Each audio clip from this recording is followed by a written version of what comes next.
परीक्षा होती है। 9 की बाद दूसरी कोई गिनती नहीं आती। 9 के ऊपर बढ़ेंगे तो फिर नीचे आ जाएंगे। 1 से तो ऊपर बढ़ते चले जाते, 1 2 3 4 5 6 7 8 9, और 9 से ऊपर बढ़ने की कोशिश करेंगे तो फिर 1 और 0 पर आ जाएगा, फिर नीचे आना पड़ जाता, क्योंकि 9 सबसे ऊंची संख्या है। 9 के अतिरिक्त अन्य जितनी संख्याएं हैं उनकी गुणा और अधिक करो उनमें, तो वो घटते बढ़ते रहते हैं। लेकिन 9 की संख्या में चाहे जितने बराबर ही रहता है। 2 का गुणा करोगे तो 18 हुआ, 8 हो जाता है। 3 का गुणा करोगे तो 27 हुआ, 2 7 9 हो जाता है। इस तरह से 9 की संख्या में चाहे जितना गुणा कर डालो वो 9 ही रहता है, क्योंकि ब्रह्म अपरिवर्तनीय है, ब्रह्म एक रस अद्वितीय है। 9 की संख्या ब्रह्मवाचक संख्या है, 9 की संख्या पूर्ण संख्या है। इसलिए राम जी का अवतार भी रामनवमी को होता है। कन्हैया जरूर आए थे अष्टमी को, लेकिन उत्सव तो नवमी को ही मनाया गया। जन्म भले रात में हुआ अष्टमी को, लेकिन उत्सव तो नवमी को ही मनाया गया, क्योंकि भगवान पूर्ण है और 9 की संख्या पूर्ण है। ठाकुर जी की कृपा से 9 दिन का भागवत कथा का कार्यक्रम भगवान श्री लक्ष्मी नारायण के चरणों में बैठ करके हम लोग प्रारंभ किए और आज उसका समापन करने की ओर बढ़ रहे हैं। देखिए भाई, कलिकाल में धर्मानुष्ठान किसी मनुष्य के बूते का नहीं है कि कोई कर ले।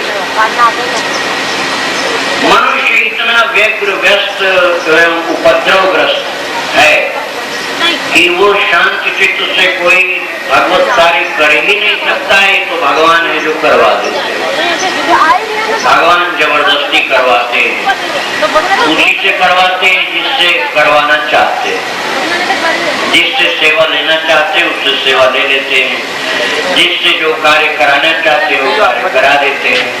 ये नारायण की लीला है, उन्हीं की लीला से सरलता से सब हो जाता है, अन्यथा अति कठिन है, अत्यंत कठिन है, लेकिन परमात्मा की कृपा से सरल हो जाता है। बस हमें ये सावधानी रखनी पड़ेगी कि यदि वो सरलता से कार्य संपन्न हो गया तो उसमें अपनी योग्यता विशेषता नहीं माननी चाहिए। यही समझना चाहिए कि नारायण तुम कितने कृपालु हो कि मुझे तुच्छ जीव से, मुझे एक नाचीज से, मेरे जैसे एक लेमैन से आपने इतना बड़ा काम कराया। मैं क्या हूँ जो कोई भगवत कार्य कर सकता हूँ? आप नहीं चाहें तो महाराज शाम को लेटे और सुबह करवट भी नहीं बदल सकते।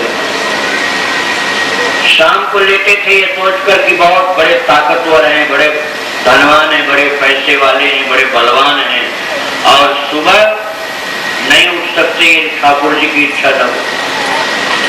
इतनी कृपा हम लोगों के ऊपर कि प्रतिदिन हमको अपनी कथा का अमृत पिला रहे। ये मामूली कृपा नहीं है भक्तों, ये हमारे आपके पुण्य भी इतने नहीं है, ये केवल कृष्ण की कृपा है। आप सभी लोगों के ऊपर कृष्ण की कृपा है जो अपने अमृत कथा का रसपान आपको कराए।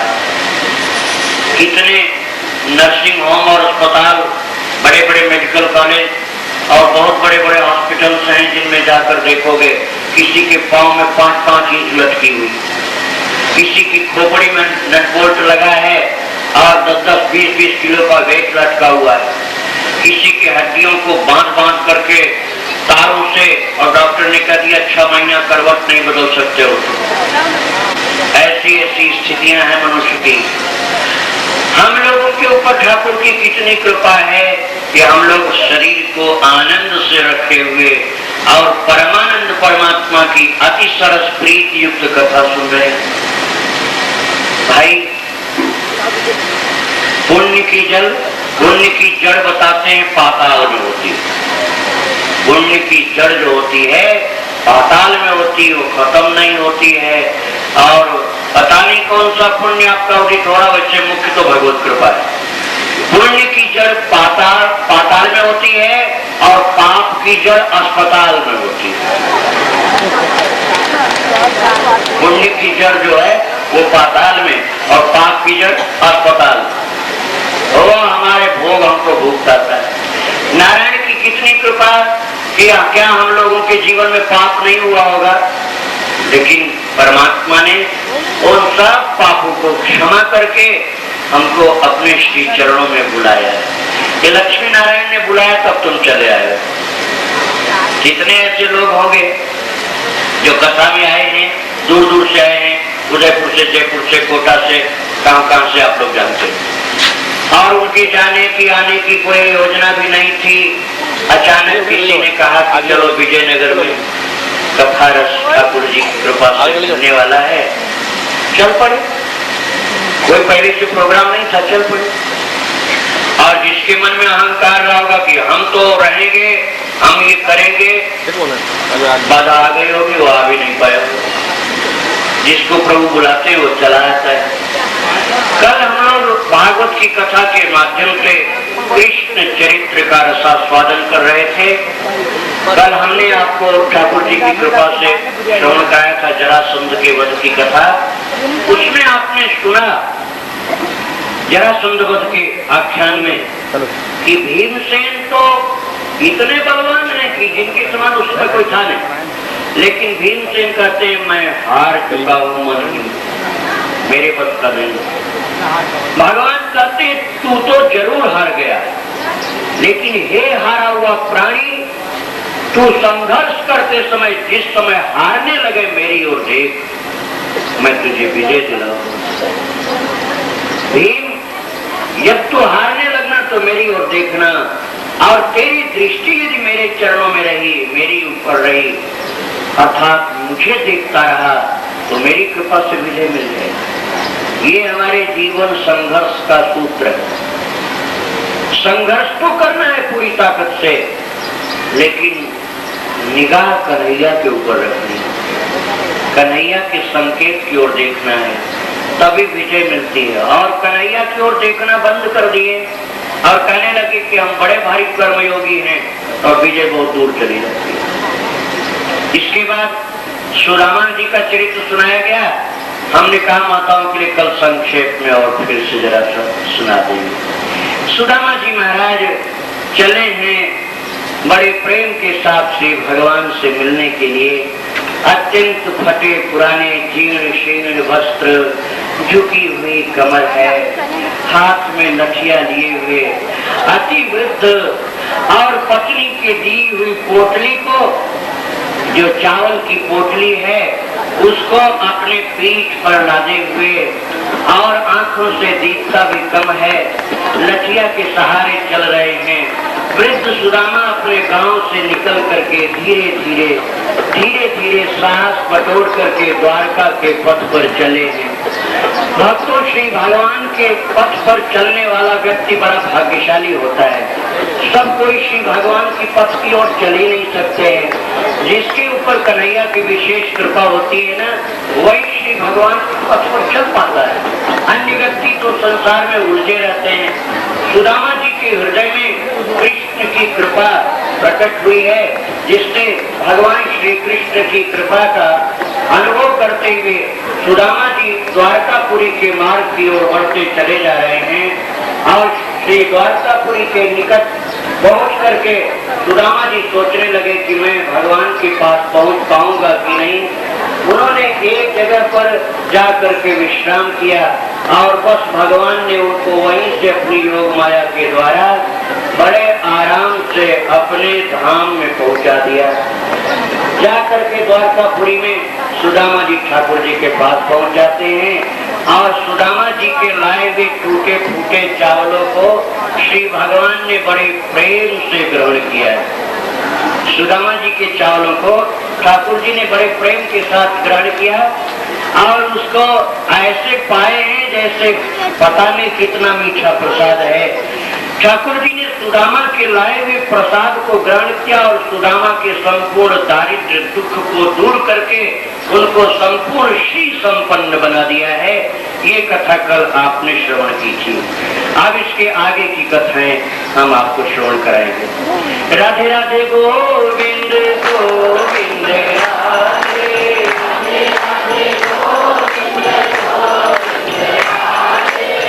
देव रूप धारण किया। पूछा तुम कौन थे?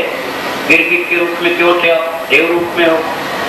बोले महाराज दानियों में आपने कर्ण का नाम सुना होगा, हरिश्चंद्र का नाम सुना होगा, बड़े बड़े दानियों में नृग का नाम सुना है। बोले हाँ नृग का नाम सुना हो, तो सतयुग में थे।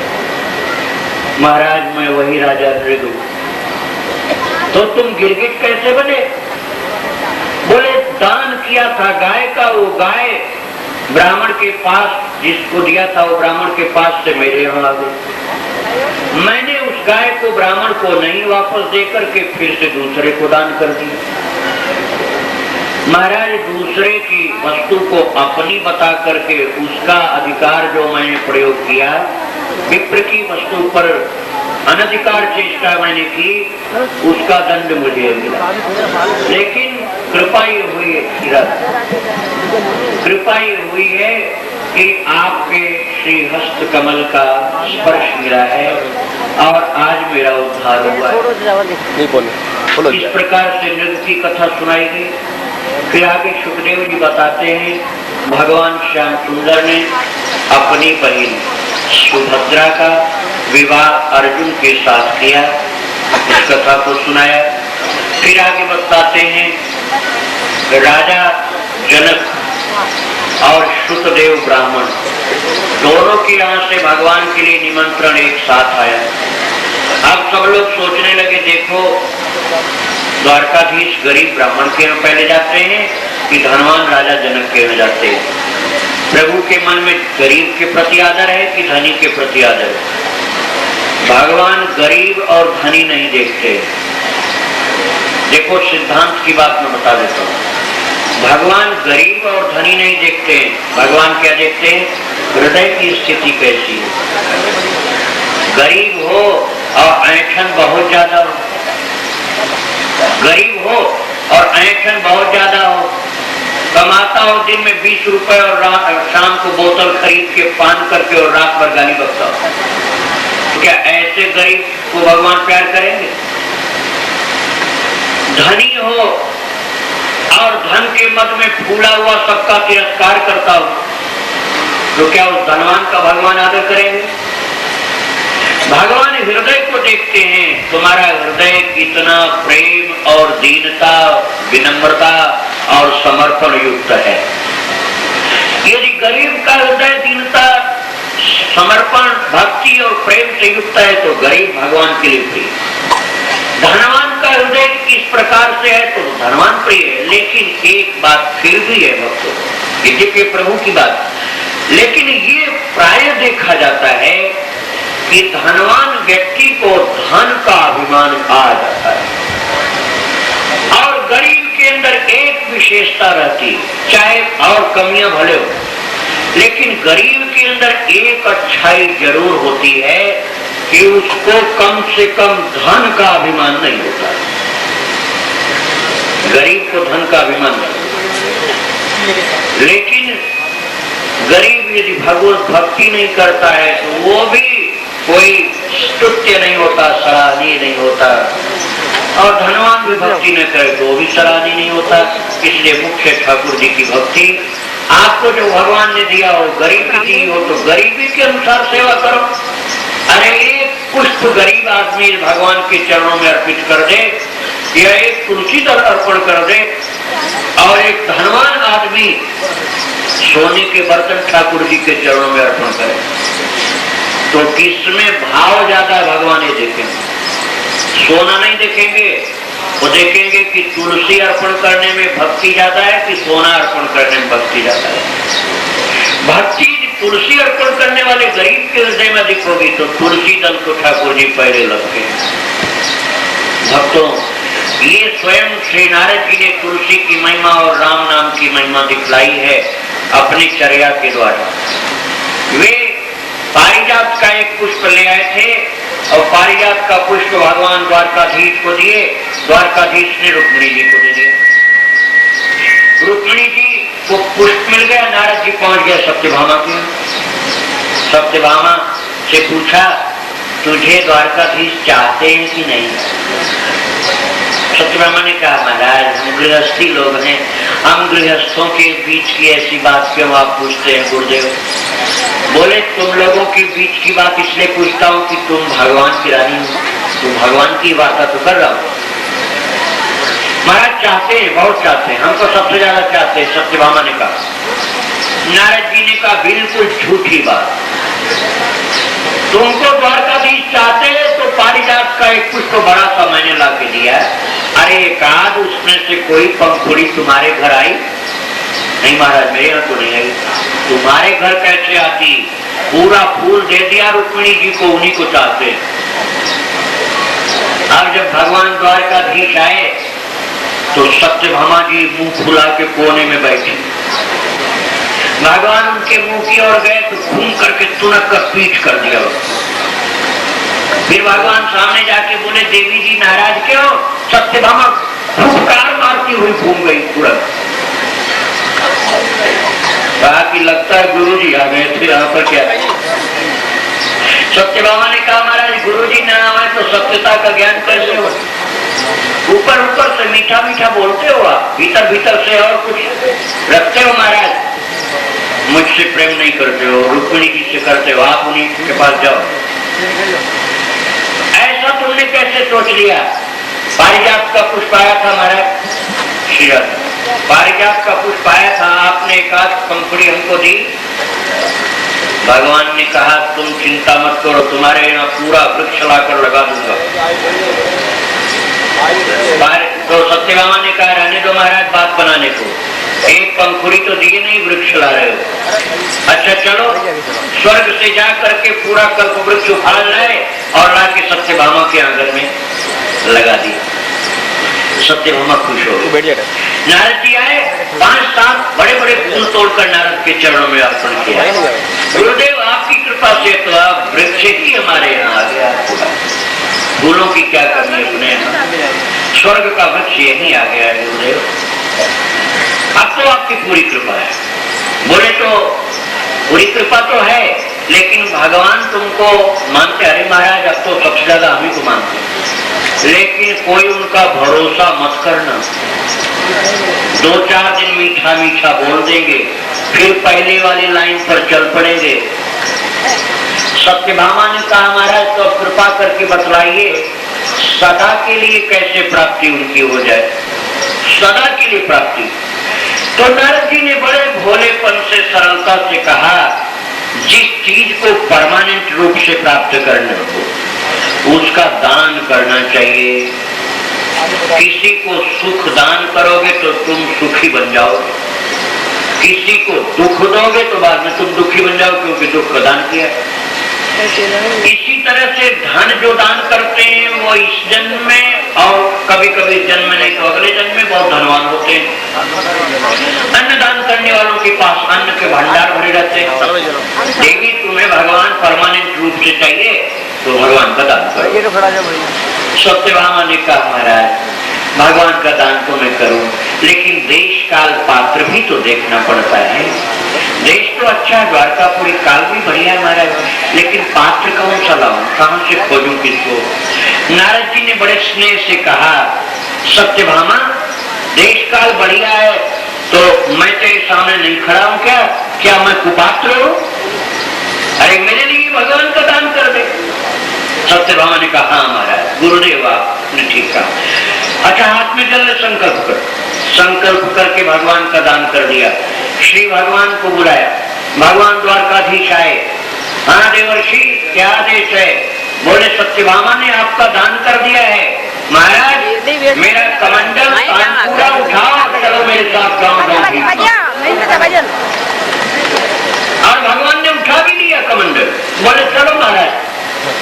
जब द्वार से निकल करके बाहर जाने लगे तब सत्यभामा आकर चरणों में गिरी, गुरुदेव कृपा करिए, मेरे प्रभु को नहीं ले जाइए। बोले दान की गई चीज पर मोह नहीं करना चाहिए। दान भी कर दिया फिर मोह कर दिया। गुरुदेव मैं रह नहीं पाऊंगी प्रभु के बिना, तो ऐसा करो इनके बदले कोई कीमती चीज बराबर वजन की दे दो।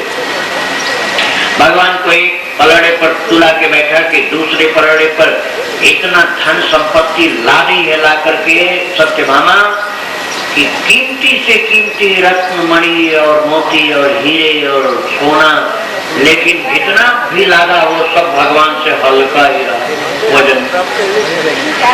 तब रोने लगी सत्यभामा, अब क्या करूं? भगवान ने कहा ये चाहती है कि मैं न जाऊं तो रुक्मिणी को बुला। रुक्मिणी जी आई, बोली पगली, भगवान के बदले में मिट्टी पत्थर और ये कंकड़ और ईंट के टुकड़े आएंगे क्या? अरे हटाए इन सबको। एक तुलसी दल मंगा, तुलसी दल ले करके आई और उस पर रुक्मिणी जी ने श्री कृष्ण लिख दिया। सब कुछ हटा करके, जितना रत्न धन धान्य था सब हटा करके वहां पर तुलसी दल कृष्ण नामांकित जब रखा तो बस तुलसी दल का पलड़ा आ गया जमीन पर और ठाकुर जी का पलड़ा ऊपर उठ गया। नारद जी ने कहा बस मुझे यही चाहिए था, प्रसन्न होकर के तुलसी दल उठाए, बोले मैं राम नाम का, कृष्ण नाम का प्रचार करने आया। भगवान राम की अनंत महिमा है, तुलसी की अनंत महिमा है, शालग्राम की, भगवान की लीला की, उनके धाम की, उनके रूप का, उनके ध्यान का, अनंत इन सब का महात्म है। जितना ही आप अभ्यास करोगे उतना ही लाभ प्राप्त करोगे। नारद जी के मन में एक बार ये बात आई, किसी के घर दो पत्नी हो तो रोजाना कुट-कुट होती रहती है। दो पत्नी यदि हो जाए, एक ही पत्नी से झगड़ा होता रहता है, दो की तो छोड़ो। एक ही पत्नी और पति शांति से नहीं रहते, आए दिन कुछ न कुछ कटर-पटर हो जाता है। और कहीं दो हो तो तब तो उसका प्राण संकट में रहता है, उस व्यक्ति का। नारद जी ने सोचा जब दो वाले को इतनी परेशानी, तो जहाँ 16,108 है वहां तो रोजाना महाभारत होता होगा। मंदिर जाओ, मंदिर चल के देखें तो सही कैसे कृष्ण जिंदा है वहां। तो नारद जी आए और द्वारकापुरी में रुक्मिणी जी के भवन में गए। भगवान श्याम सुंदर वहां बैठे हुए ध्यान कर रहे, नेत्र खोल के बोले आइए देवर्षि पधारिए। देवर्षि ने कहा महाराज थोड़ा जल्दी में हूं, दूसरी जगह जाना। सत्यभामा के घर में गए। सत्यभामा के यहाँ भगवान बैठे हुए ब्राह्मणों के चरण धो रहे थे। भगवान ने कहा देवर्षि पधारिए, अच्छे समय पर आए, मैं आपका चरण प्रक्षालन करूं। देवर्षि नारद ने कहा प्रभु बाद में आऊंगा, थोड़ा जल्दी। निकल के गए कालिंदी के घर में, वहां भगवान सो के उठ रहे थे। भगवान ने कहा जब तक ही आपका दर्शन मिला, आइए महाराज। नारद जी ने कहा महाराज बाद में आऊंगा, अभी और कहीं जा रहा हूँ। सत्या के भवन में गए, वहां जाके देखा भगवान पाठ कर रहे हैं कुछ। फिर भगवान ने पुकारा, वहां से भी निकले। मित्रविंदा के यहाँ, भद्रा के यहाँ, लक्ष्मण के यहाँ, सब रानियों के यहाँ सुबह से दौड़ते दौड़ते दौड़ते दौड़ते महाराज नारद जी की सांस फूलने लगी, हाँफने लगे, पसीना छूट गया। सारे दिन 16,108 महल दौड़ते दौड़ते हालत खराब। लेकिन जिस महल में, जिस भवन में गए, कृष्ण को किसी न किसी रूप में हर जगह बैठे देखा। अंत में नारद जी आकर के भगवान के चरणों में पुनः गिरे और बोले प्रभु मैं आपके इस स्वरूप का दर्शन आज ही किया हूँ। महाराज आपने 16,108 विवाह किए हैं, आपके लिए कोई बड़ी बात नहीं। दुनिया के समस्त प्राणियों से आप विवाह कर ले तो भी आपके लिए अनुचित नहीं। आप अनंत रूप धारण करके रहते हैं, केवल ये मनुष्य के वश का नहीं है। आप परमात्मा ईश्वर है, इसलिए आपके लिए सब उपयुक्त है। नारद जी ने भगवान के चरणों में प्रणाम करके स्तुति गान किया है। आगे शुक्ल जी वर्णन करते हैं कि कभी कभी भगवान रुक्मिणी जी से विनोद करते हैं गृहस्थ धर्म के अनुसार। और एक दिन कहने लगे रुक्मिणी जी तुम बिना बात के मेरे साथ चली आई, क्यों मेरे साथ भागी चली आई? क्या देखा मुझ में? तुम शिशुपाल के साथ गई होती तो बड़े आनंद से रहती, क्योंकि मैं तो ऐसे डरपोक कायर भगोड़ा हूँ, कभी कहीं भागता फिरता रहता हूँ। मेरे जैसे अस्थिर के पास रहने में क्या आनंद है तुमको? तुम्हारी इच्छा हो तो आप छिप जा सकती हो। बस ये सुनते ही रुक्मिणी जी को बेचैनी हुई, व्याकुलता हुई और घबरा करके वो पलंग से लुढ़क कर धरती पर ढेर हो गई, छटपटाती रही। भगवान ने संभाला, रुक्मिणी मैंने तो तुझसे विनोद किया था जैसे कोई गृहस्थ आश्रम का व्यक्ति पत्नी से कभी कर दे। मैंने नहीं समझा था कि तू इस प्रकार से मूर्छित होने लग जाएगी। रुक्मिणी ने कहा, प्रभु वास्तव में मैं आपके योग्य नहीं हूँ। कहाँ आप अनंत ब्रह्मांड के स्वामी और कहाँ मैं एक साधारण नारी। मैं आपके योग्य नहीं हूँ प्रभु, आपने कृपा करके मुझे अपनाया। भगवान ने कहा, छोड़ो रुक्मिणी इन बातों को, ये तो विनोदी बातें थी, अब तुम फिर उसी में उलझ गई। ऐसे ठाकुर जी अपने परिवार के लोगों को आनंदित करते रहते हैं। शुद्धदेव ब्राह्मण और राजा जनक दोनों में से किसके यहाँ भगवान जाएंगे, पहले ये सब लोग देखना चाहते थे।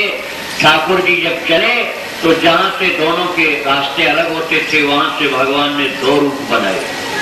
केवल भगवान ने ही नहीं, जितने लोग साथ में थे सबके रूप दो दो बन गए और ठाकुर जी दोनों के यहाँ एक साथ गए हैं, दोनों के यहाँ एक साथ आतिथ्य स्वीकार किया।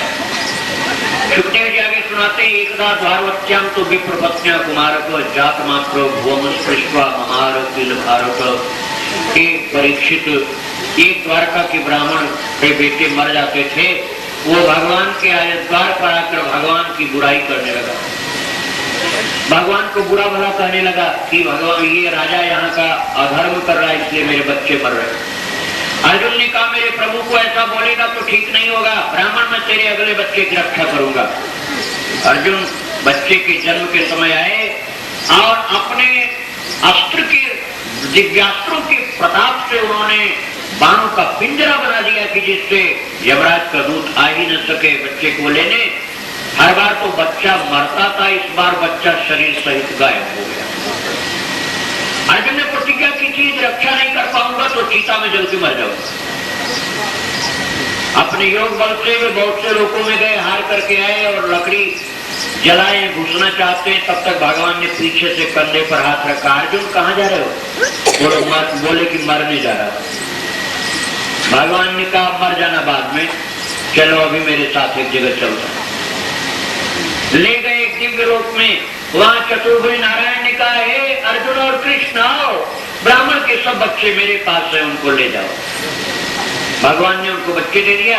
अब अर्जुन सोचते आ रहे हैं कि वो भगवान चतुर्भुज भगवान है कि ये भगवान द्वारकानाथ भगवान। भगवान ने कहा, बहुत परेशान लगते हो अर्जुन? बोले, हाँ प्रभु। भगवान ने कहा, अच्छा मेरी ओर देखो।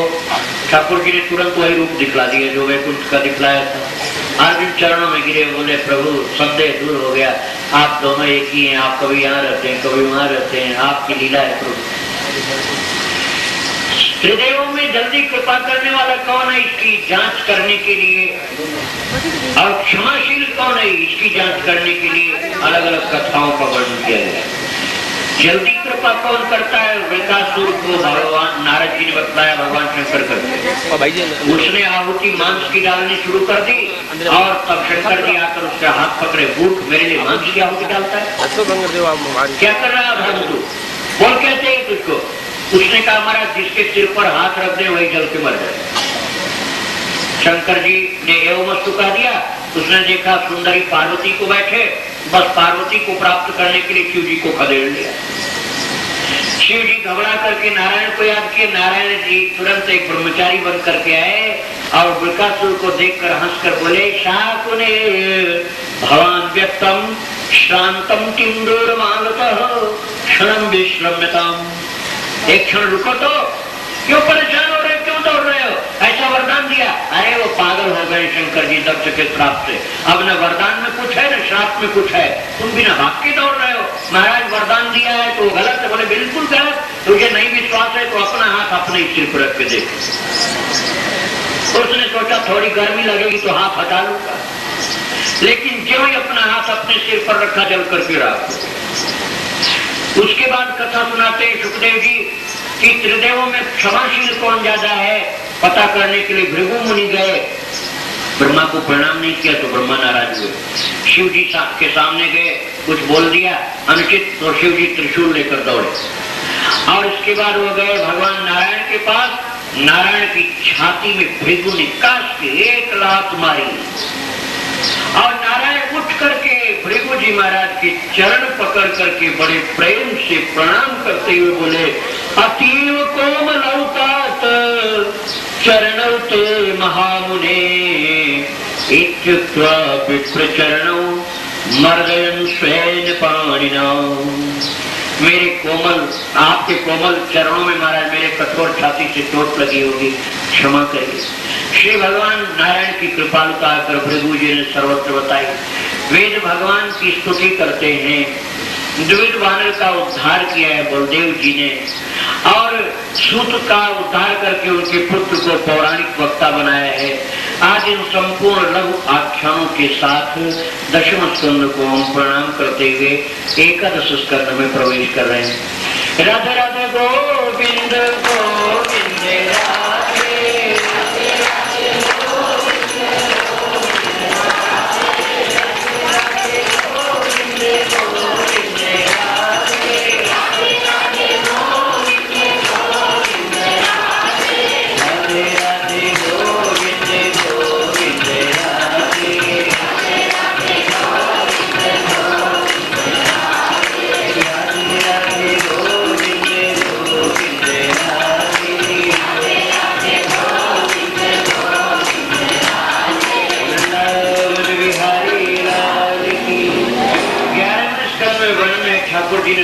सारी दुनिया के भार को यादवों के द्वारा मैंने उतार दिया। अब इन यादवों के मन में अभिमान बढ़ रहा है। यदि ये यादव बने रहे तो ये अहंकारी बहुत अधिक अधर्म करेंगे, इसलिए अपनी लीला पूर्ण करने के पहले इनकी विदाई करनी जरूरी है। बस ठाकुर जी ने मन में सोचा और क्रिया शुरू। यादवों के मन में संतों के प्रति प्रेम कम हो गया। बहुत से महात्मा एक जगह बैठे हुए थे तो भगवान के परिवार के यादव आपस में कहने लगे, अरे बाबा जी लोग सब भोगी बैठे, ये कोई संत महात्मा नहीं, ये सब ऐसे रंगे कपड़े पहने हुए हैं, ये सब जो खाने कमाने का धंधा है। तो दूसरों ने पूछा तुम ये कैसे कर रहे हो? बोले अभी जांच करके दिखला देते, एक को कुछ नहीं आता जाता। तो जाम्बोती के बेटे सांब को बालकों ने, उनके साथियों ने घर से साड़ी लहंगा फरिया पहनाया, मंगा कर पहना दिया। स्त्री का वेश धारण कराया सांब को और उदर में खूब रुई और मोटा मोटा कपड़ा लपेट करके और साड़ी ऊपर से पहना के ऐसा बनाया जैसे गर्भवती बहू। हाथ भर का लंबा घूंघट लटका दिया और का एक उंगली से ज्यादा उठाना नहीं, एक उंगली से घूंघट धीरे से उठाना रास्ता देखने के लिए, और वो जरा मीठी आवाज बोलना, धीरे धीरे पांव रखना, निगाह नीची करके चलना, उसको समझा दिया। और वो पेट फूला के वो लड़का चल रहा है, उसको लेकर के उद्दंड यादव जा रहे हैं संतों के सामने से। वशिष्ठ जी के सामने जाके बोले बाबा दंडोत। वशिष्ठ जी समझ गए दुष्ट है, बोले हटो जाओ आगे। विश्वामित्र ने भी कहा हटो जाओ आगे। कई संतों ने मना कर दिया जाओ आगे। दुर्वासा जी आगे बैठे थे, बोले बेटा मेरे पास चला आ तू, बस मेरे ही पास आ, भटकने की जरूरत नहीं, क्या पूछना पूछ ले। दुर्वासा को प्रणाम करके उद्दंडों ने पूछा महाराज ये मेरी भाभी है, इसके पेट में बच्चा है, आप बताइए लड़की पैदा होगी कि लड़का पैदा होगा? बस ये सुन करके दुर्वासा जी तो श्राप देने के लिए उधार खाए बैठे रहते। उन्होंने बड़ी जोरों से नाराज होकर कहा एवं प्रलुब्धा मनया तानुषु कुपिता नृप जनयिष्यति ओ मंदाः मुशलम कुलनाशनम। हे मंद बुद्धि, ये जिसके पूछ रहे हो कि लड़का पैदा होगा कि लड़की, इसके न लड़का होगा न लड़की होगी। जनयिष्यति मंदा मुशलम, ए मंद बुद्धियों, ये मूषल को जन्म देगा और वो मूषल क्या होगा? कुल नाशनम, तुम्हारे कुल का नाश करेगा। भागे लड़के सब चिल्लाते, बाबा नाराज हो गया और जाकर के कपड़े जल्दी जल्दी हटाए तो देखा कि मूषल लोहे का निकला। रेती से रेत करके, आरी से रगड़ रगड़ करके, काट काट करके, बारीक करके साफ पाउडर फेंक दिया, ले जाकर समुद्र। टुकड़ा एक बच गया बड़ा सा, उसको मछली निकल ले गई, उसको फाड़ करके मछुए ने निकाला टुकड़ा और जरा नाम के व्याध ने बाण बनाकर तरकस में रख लिया। आगे कथा सुनाते हैं, श्री वसुदेव जी के पास देवर्षि नारद आए और आत्मोद्धार के लिए उपाय पूछ रहे हैं। नारद जी ने मन ही मन भगवान को प्रणाम किया, प्रभु कैसी लीला कर रहे हो, जिसके बेटे बने हो आप, वो वसुदेव जी महाराज, क्या इनका उद्धार होने में भी संदेह रह गया? एक किसी व्यक्ति के घर, गृहस्थी के घर कोई साधु पैदा हो जाए तो उसकी 27 पीढ़ी 21 पीढ़ी ऐसा जगह जगह प्रमाण मिलता है, सब उद्धार हो जाता है। और जिसके घर परमात्मा का जन्म हुआ, क्या उसके उद्धार में संदेह रह गया? लेकिन वसुदेव जी पूछते हैं तो कुछ तो बताना ही पड़ेगा। तो उन्होंने बताया, राजा जनक की यहाँ एक बार नव योगेश्वर आए थे, कवि हरि अंतरिक्ष प्रबुद्ध पिपलायन अग्रहोत्र डोमिल चमत्कार भाजन। इन सब लोगों ने, नव योगेश्वरों ने भगवान के नाम कीर्तन, ध्यान, पूजा, ठाकुर जी के यज्ञ, अभिषेक, दान, पुण्य, नाम जप आदि के संदर्भ में बहुत सी महिमाएं बतलाई थी।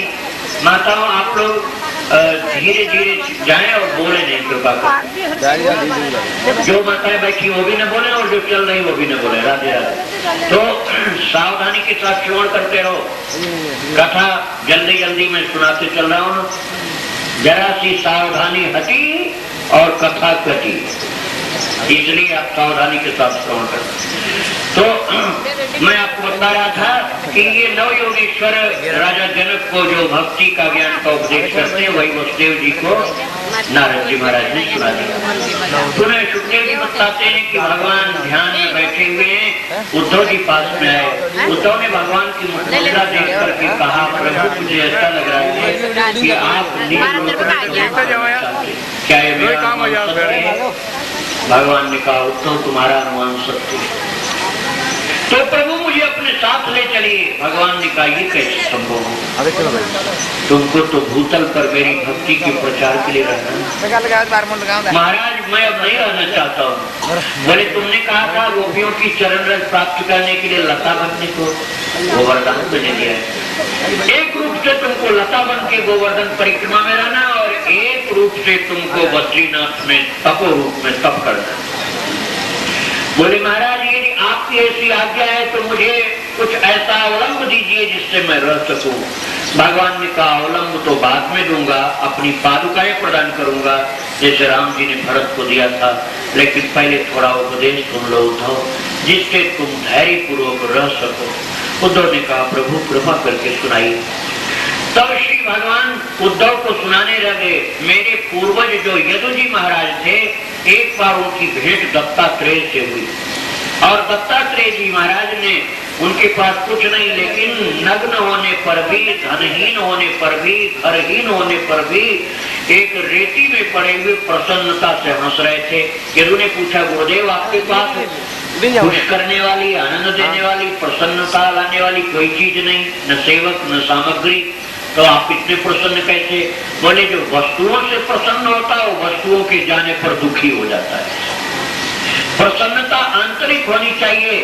ये आंतरिक प्रसन्नता ज्ञान से होती है और वो ज्ञान मुझे मेरे गुरुजनों से मिला है। बोले, महाराज आपके गुरुजन क्या? कई? बोले, 24 गुरु हैं। उन्होंने कौन है महाराज? बोले, पृथ्वी वायु आकाश मापोग्नि चंद्रमा रवि कपोतो अजगर सिंधु पतंग मधुकृत गज मधुआ हरिणो मीन पिंगला कुरोर्भक कुमारी शर्कृत सर्प ऊर्णनाभि सुपेशकृत। ये 24 गुरु। इन 24 गुरुओं से क्या आपको उपदेश मिला? बोले, क्षमाशीलता का, तपस्या का, हृदय की विशालता का, एकांत में भजन करने का, त्याग का, सबके ऊपर कृपा करने का, तेजस्विता का, सबके दुख निवारण करने का और आशा जगत से त्याग देने का, भगवान के प्रति आशावादी होने का, ये सब उपदेश हमको मेरे गुरुजनों से मिला। इन्हीं उपदेशों के द्वारा मैं आज बहुत प्रसन्न रहता हूँ। भगवान ने कहा, उद्धव, जो मेरे पूर्वज यदुजी महाराज को दत्तात्रेय ने उपदेश किए थे वही मैंने संक्षेप में तुमको सुनाया।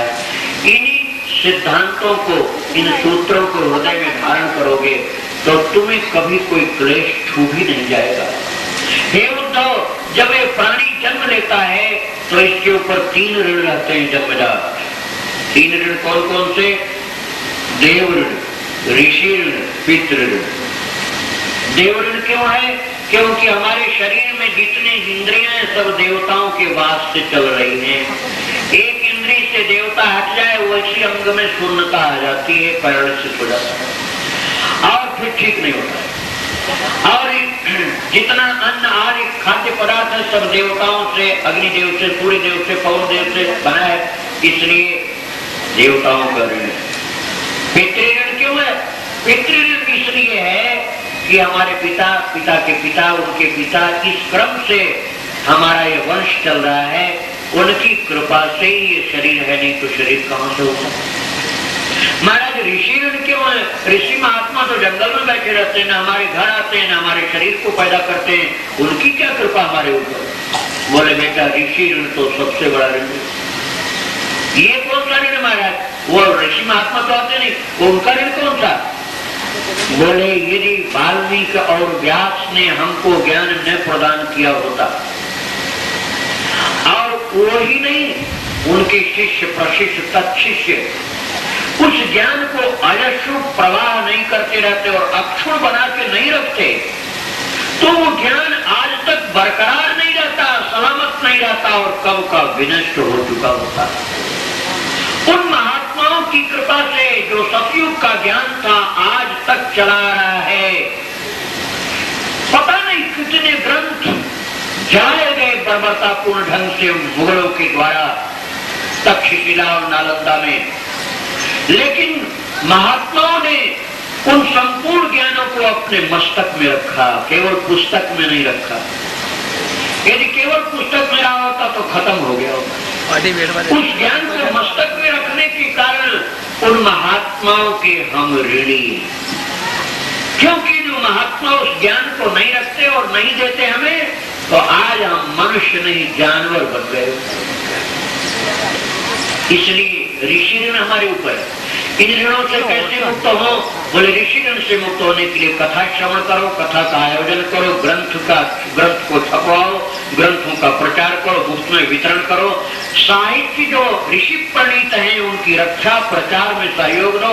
ये ऋषि ऋण से मुक्त होने का तरीका है। और देव ऋण से मुक्त होने के लिए देवाराधन करो, पितृ ऋण से मुक्त होने के लिए माता पिता की सेवा करो, मर गए हो तो तर्पण करो, जिंदे हो तो सेवा करो। और बोले, प्रभु क्या इन ऋणों से सब मुक्त हो जाते? बोले, मुक्त तो लगभग कोई भी नहीं होता है, लेकिन प्रयास करना चाहिए। ना समझ व्यक्ति कभी कभी अहंकार करता है कि मैं इतना मातृ-पितृ भक्त हूं कि मैं ऋणों से मुक्त हो गया। एक मूर्ख आदमी माता की सेवा करता था और कहता था, सबसे कहता था, मैंने अपनी माँ की इतनी सेवा की कि मैं मातृ ऋण से मुक्त हो गया। एक दिन उसकी माँ ने सुन लिया। माँ के सिर को दबा रहा था रात में, और जब वो नींद उसको आने लगी तो ठंडी का समय था, माँ ने आधा गिलास जल उसके ऊपर तुरंत डाल दिया। वो बोला, माँ ये तुमने क्या किया? ठंडा पानी डाल दिया। तो थोड़ी देर के बाद उसने कहा, अच्छा सब अभी सेवा करो। फिर थोड़ी देर के बाद फिर पानी डाला। एक घंटा पर 4-5 बार जब डाला तो बड़ी जोर से गाली बका और चिल्ला करके बोला, मैं बिल्कुल नहीं तेरी सेवा करूंगा, मैं जा रहा हूं। तो माँ ने कहा, पगले, मैंने तेरे ऊपर 4 बार जल डाला और आज केवल 1 दिन, और तू जब मेरी गोदी में था तो रात भर मेरे ऊपर मूतता था, तू पेशाब करता था। 4 बार नहीं, 20 बार मैं तुझे सूखे में सुलाती थी और खुद गीले में सोती थी, और तू एक दिन में इंसान कर पाया और कहता है ऋण से मुक्त हो गया। चरणों को पकड़ लिया, मां गलती हुई, मैं कहां ऋण से मुक्त हो सकता हूं। माता पिता के ऋण से, गुरु के ऋण से, ऋषि ऋण से, देव ऋण से, भगवान के ऋण से कोई मुक्त नहीं हो सकता। लेकिन भगवान कहते हैं उद्धव, यदि कोई व्यक्ति शरणागत हो जाए, सर्वात्मना यह शरणम शरण्यम गतो मुकुंदम परहित्य कर्तृम, उसको इन तीनों ऋणों से मैं मुक्त कर देता हूं अपनी ओर से। वो अपने पुरुषार्थ से नहीं मुक्त हो सकता है, मैं अपनी ओर से उसको ऋण से मुक्त कर देता हूँ। हे उद्धव, जो मेरे प्रेमी भक्त हैं वो मेरे नाम को प्रेम से गाते हुए जब नृत्य करते हैं, हंसते हैं, चिल्लाते हैं, मुझे पुकारते हैं, वाक गदगदा द्रवते यस्य चित्तम रुदत्त भीक्षणम हसत्पतिच्च विलज्ज उदगायत नृत्यते च मद्भक्ति युक्त भुवनम पुनाति, सारी दुनिया को पवित्र करते हैं नाम कीर्तन करने वाले मेरे प्यारे भक्त। आपके यहाँ प्रभात फेरी चलती है, बहुत बढ़िया काम है, नाम कीर्तन के साथ प्रभात फेरी बहुत सुंदर है। ये आपके यहाँ का ये कार्यक्रम 50 वर्ष से चल रहा है, लक्ष्मी नारायण की कृपा से। मैं भी यही आपसे कह करके जाना चाहता हूँ कि आप लोग इस पवित्र कार्य को कभी भी रुकने नहीं देना, और जो लोग जानते हैं कि ये काम होता है, यदि बन पाए तो और लोग भी सहयोग करो। अभी 10 लोग चलते हैं तो 20, 30, 40, 50 लोग चलो, जन जागृति अधिक से अधिक करो, बहुत महान कृत्य है। भगवत आराधना है, भगवत उपासना है, नाम का प्रचार ठाकुर जी को प्रिय लगता है। भक्तों, प्रभात फेरी के द्वारा आप कीर्तन करते हो, अच्छी बात है। नाम कीर्तन की महिमा ठाकुर जी ने सुनाई, ध्यान की बात सुनाई, योग की बात सुनाई, फिर प्रकृति और पुरुष तत्व का विवेचन किया, और इसके बाद कहा जो मेरे भक्त बड़े क्षमाशील, निर्वैरम मुनिम शांतम, जो ऐसे समदर्शी संत होते हैं, मैं उनके चरणों के पीछे पीछे चलता हूँ कि उनकी चरण धूल उड़ करके मेरे ऊपर आ जाए। मैं इतना अपने भक्तों से प्यार करता हूँ। तो देखो, एक ऐल नाम के राजा थे पुरुरवा, बाद में जब उनकी आसक्ति हटी संसार से तो अपने मन को बहुत समझाया, ऐसे मन को समझाना चाहिए। उज्जैनी का एक ब्राह्मण था, बहुत धनवान, धन किसी को देता था, उपभोग करता था। राजा ने, इनकम टैक्स वालों ने और चोर डाकुओं ने सबने धन छीन लिया, हो गया दरिद्र कंगाल। तब वो दंडी स्वामी बन गया और जहाँ भिक्षा लेने जाए वहां उसको डंडा पड़ा। तो अपने मन को समझाए, हे शरीर, हे मन, ये दंड तो शरीर को मिल रहा है, शरीर प्रारब्ध भोग रहा है, मन तू क्यों व्याकुल होता है? तो ठाकुर का भजन कर। अरे मरने दे इस शरीर को, जो भाव भोग इसका भोगता रहेगा। कभी बुखार इसको आएगा, कभी सिर में दर्द होगा, कभी परेशानी आएगी, ये शरीर के भोग हैं, ये शरीर तो भोगता ही रहेगा। मन को लगा रहे मनमोहन के चरणों में। इसी तरह से अपने मन को, साधक को समझाते रहना चाहिए। उद्धव, ये जो तुम मैंने सुना है इसके आधार पर तुम आराम से रह लोगे। अब मेरी पादुकाओं को लेकर के तुम बद्रीनाथ की ओर प्रस्थान करो। उद्धव जी ने भगवान के चरणों में प्रणाम किया, पादुकाओं को सिर पर धारण किया और भगवान की परिक्रमा करके प्रणाम करके बद्रीनाथ की ओर चले हैं। श्री भगवान ने द्वारका वासियों से कहा, हमारे कुल के ऊपर भी प्रशाप लगा है, इसलिए अपने शांति के लिए, दुख से निवृत्ति के लिए चलो प्रभास तीर्थ चलते हैं। वहां जाकर ये केवल पूजा पाठ दान पुण्य किया गया, लेकिन उसके पश्चात महाराज श्राप के कारण उन लोगों की बुद्धि में दोष उत्पन्न हुआ और जिन भट्टियों के ऊपर खीर मालपुआ पकड़ा था वही शराब बनाने लग गए और मद्यपान कर करके उनकी बुद्धि बिगड़ी और गाली बके और एक दूसरे को मारने के लिए तैयार। जब उनको हथियार भी नहीं मिले तो वो जो चूर्ण मुसल वाला डाला था वो सब कटीली पेड़ का घास बन करके आ गया था। उस कटीली घास को ले लेकर के एक दूसरे के ऊपर प्रहार करने के लिए दौड़े। दाऊद जी ने रोकना चाहा तो दाऊद जी की ओर भी दौड़े। भगवान ने कहा, दाऊद दादा, आप इनका अंतिम समय आ गया, इनको समझा नहीं पाओगे, आप इनको ये समझ लो कि सब समाप्त होने वाले हैं। दाऊद जी भगवत आज्ञा मान करके एकांत में जाकर के ध्यान करने लगे। श्री दाऊद जी महाराज भगवान कृष्ण के चरणों का ध्यान करते हुए सहसा अंतर्धान हो गए और तुरंत भगवत धाम को प्राप्त हुए। प्रेम से दाऊद जी महाराज की। इसके बाद श्री भगवान के पास दारुक सारथी आया। दारुक को कहा है कि तुम चले जाओ रथ को यहीं छोड़ करके द्वारकापुरी, और जाकर के अर्जुन से कहना जिन लोगों को बचने की इच्छा हो सब चले जाएं चंकोद्धार तीर्थ, क्योंकि 7 दिन के अंदर द्वारका जलमग्न हो जाएगी। और ये भी कहना कि जिनको वे ले जाना चाहे हस्तिनापुर ले जाएं। लेकिन भक्तों, अर्जुन महाराज जब लेकर गए हैं तो भगवान एक लीला करते हैं। भील रूप धारण करके भगवान ने अनंत भीलों का रूप धारण करके अपनी पत्नियों को खुद ही छीन लिया और अर्जुन के संपूर्ण अभिमान को खत्म कर दिया। अर्जुन समझ गए कि मेरे अंदर कोई शक्ति नहीं थी, मैं तो कृष्ण के इशारे पर काम करता था। इधर भगवान श्याम सुंदर प्रभास तीर्थ में एक पीपल के वृक्ष के तले विश्राम कर रहे हैं। ठाकुर जी का एक चरण दूसरे चरण के ऊपर है, लाल लाल चरण। वो मूसल के टुकड़े से बाण बनाया हुआ व्यक्ति जरा नाम का व्याध आड़ में से झाड़ी में से देखा है, और जब उसने देखा समझा कि मृग है, और मृग समझ करके उसने श्री भगवान के चरण पर बाण छोड़ा है। लेकिन भक्तों, वो बाण भगवान के चरण के अंदर नहीं गया, न चमड़ी छिली है, न घाव हुई है, न अंदर गया, वो छू कर नीचे गिर गया है। किंतु जब आकर के देखा है, श्री राधे राधे राधे, जब आकर के उसने देखा भगवान को तो चरणों में गिर करके क्षमा मांगने लग गया। और श्री भगवान ने कहा रोता धोता क्यों भाई, तू मेरे धाम जा, अब मैं भी आने की तैयारी कर रहा हूँ। उस समय भगवान ने अपने रथ को अश्व सहित अंतर्धान किया है। और भक्तों, एक बात और समझ लीजिए, श्री ब्रज की बात, वृंदावन, नंदगांव, बरसाना, ये सब में जो लोग रह रहे थे वो कहाँ हैं, ये भी साथ साथ सुनते चलो। ये जब तक भगवान श्याम सुंदर द्वारकापुरी में रहे तब तक सब वृंदावन वासी, ब्रजवासी, नंदगांव वासी, बरसाना वासी अपने अपने गांव में रहे। लेकिन भगवान श्याम सुंदर ने जब अपने अश्व को, रथ को अंतर्धान कर दिया और फिर अपने भक्तों का ध्यान किया है, और उसके बाद कृष्ण कन्हैया बंसी बजैया द्वारकाधीश नारायण परमात्मा ईश्वर सभी भक्तों के ध्येय एकमात्र जगतबंधु परमात्मा ने फिर जब अपने भक्तों का ध्यान किया तो अपने उसी स्वरूप से, देह नहीं छोड़ा है प्रभु ने, अपने उसी स्वरूप से परमात्मा एक साथ अंतर्धान हो गए और तुरंत गोलोक में पहुंच गए। प्रेम की द्वारकाधीश भगवान की। द्वारका में मंदिर एकमात्र बचा और सारी द्वारका जलमग्न हो गई। आज भी द्वारका में जाकर हम भगवान का पूजन करते हैं।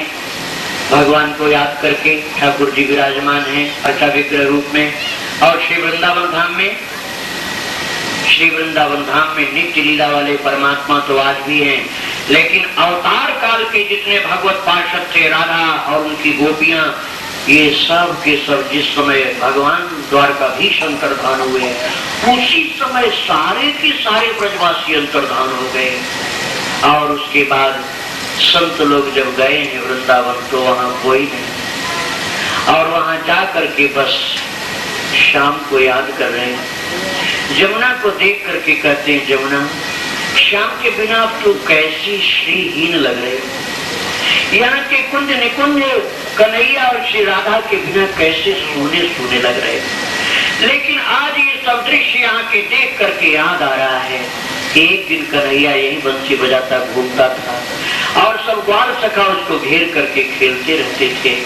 यहीं पर रोजाना श्री राधा रानी और गोपियों के साथ भगवान क्रीड़ा करते थे, सखाओं के साथ क्रीड़ा करते थे।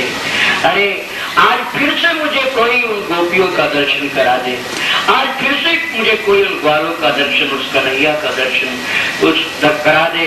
अब तो क्या रहा, यहाँ केवल एक निशानी के रूप में गोवर्धन जी रह गए। निशानी के रूप में गोवर्धन जी और जमुना मैया रह गई, लेकिन वो अवतार काल के लोग तो सब चले गए। सारे दृश्य मन में आ रहे हैं और संत वहां पर बैठे हुए श्री भगवान के अवतार काल की लीलाओं को चिंतन करते हुए प्रभु से बार बार कह रहे, फिर से दर्शन कराओ प्रभु, आओ उस भाव को हम श्रवण करें। वृंदावन बिहारी लाल की। 11वां स्कंद पूर्ण हुआ और 12वां स्कंद प्रारंभ हो रहा है। राधे राधे गोविंद गोविंद राधे,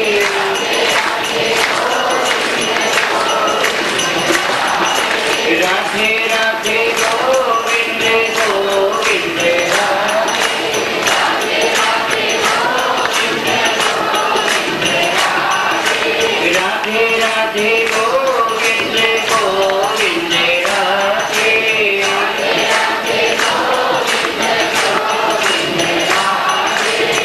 राधे गोविंद गोविंद राधे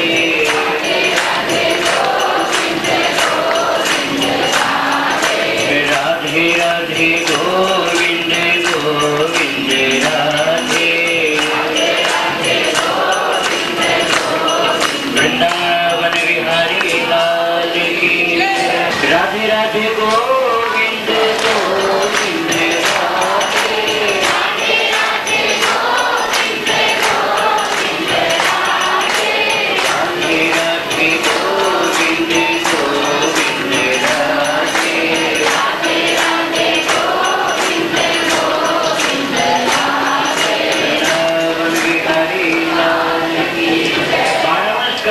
परीक्षित जी महाराज ने गुरुदेव श्री शुक मुनि से पूछा है,